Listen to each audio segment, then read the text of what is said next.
Might hear the news about all the ICE agents quitting in droves.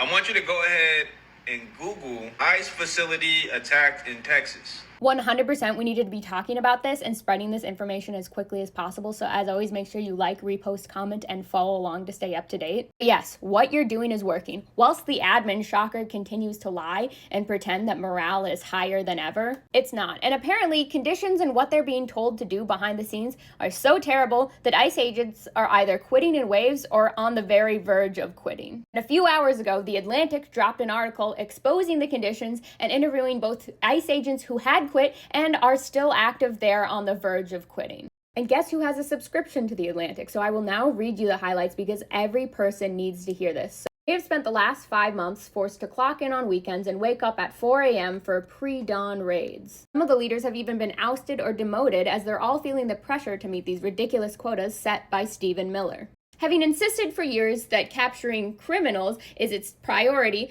ICE is now shelving major criminal investigations to prioritize civil immigration arrests, grabbing asylum seekers at their courthouse hearings, handcuffing mothers as their U.S. citizen children cry, and chasing day laborers through Home Depot parking lots. As angry onlookers attempt to shame ICE officers with obscenities and activists try to dox them, officers are retreating further behind masks and tactical gear. As they should.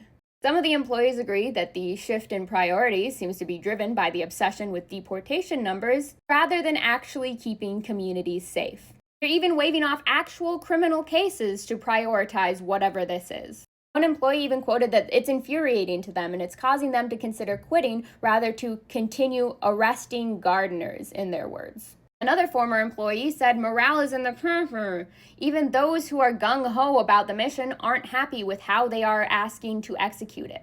Several officers have been pushed out of leadership roles and other employees have decided to simply quit. An attorney who resigned from their legal department last month also admitted the mission was no longer about protecting the homeland from threats.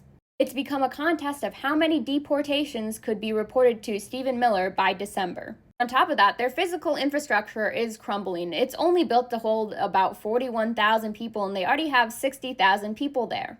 So people are sleeping on floors with nowhere to shower. The admin is lying. There is no morale. The ICE agents are miserable too. This isn't me asking you to feel empathy for them because, dude, you're still doing the job. But this is me saying that what you're doing is working. Together, slowly but surely, we are breaking them, and I'm sure that if we keep it up, we can have them crumble.